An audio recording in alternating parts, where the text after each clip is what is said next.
saja harus kita bangun. Tidak boleh ada S6. Jadi jempol bukan karena S3, bukan karena jabatan, bukan karena kaya, bukan karena kedudukan dan lain sebagainya, tetapi jempol adalah al-amanah. Al-amanah itu wasidqu, kejujuran. Sini semuanya. Coba lihat Bapak Ibu sekalian. Tangan ini baru kokoh manakala diikat dengan kejujuran. Ini simbol analogis walaupun belum tentu benar. Bapak Ibu sekalian, yang kedua disebut asy-syaja'ah. Berani karena benar. Bukan kami berani karena nekat. Asy-syaja'ah. Ini juga ungkapan yang kita bawa di dalam surat asyhadu an la ilaha illallah. Pembeda antara hak dan batil. Barangkali ada benarnya. Bisa kita ambil semua iktibar. Yang ketiga, al-intiba, disiplin. Jari tengah.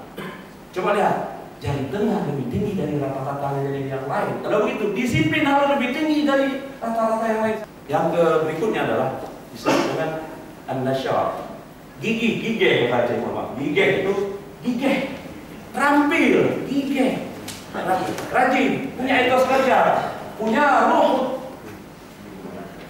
ruhul amal, ruhul ta'allum, punya etos kerja. Di samping etos kerja juga etos belajar. Oleh karena itu PBB mengembangkan konsep bukan hanya learning how to know, belajar bagaimana untuk mengetahui, tetapi learning how to do, belajar bagaimana untuk melakukan, learning to be, belajar bagaimana terbentuk kepribadian tadi itu.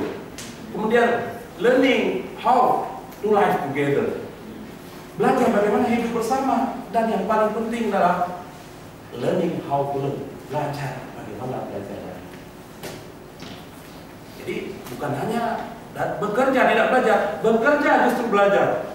Ruhul ta'allum wa ruhul amal, dia bersamaan dilakukan. Makanya Al-Ghazali bilang, kalau Anda mau belajar yang efektif, mengajar. Kalau Anda mau belajar, bekerja. Kalau Anda mau diingat seumur hidup, menulislah. Kalau Anda ingin hidup 1000 tahun, menulislah. Kata Imam Ghazali. Bahwa Pak di sini dari ITB dan juga dari berbagai, saya kira beliau sudah belajar ayat-ayat Allah, ayat-ayat Allah di alam Allah. Jadi Bapak Ibu sekalian, yang terakhir, panjang cerita ini, tapi saya singkat saja. Yang terakhir adalah apa yang disebut dengan al-wafyu,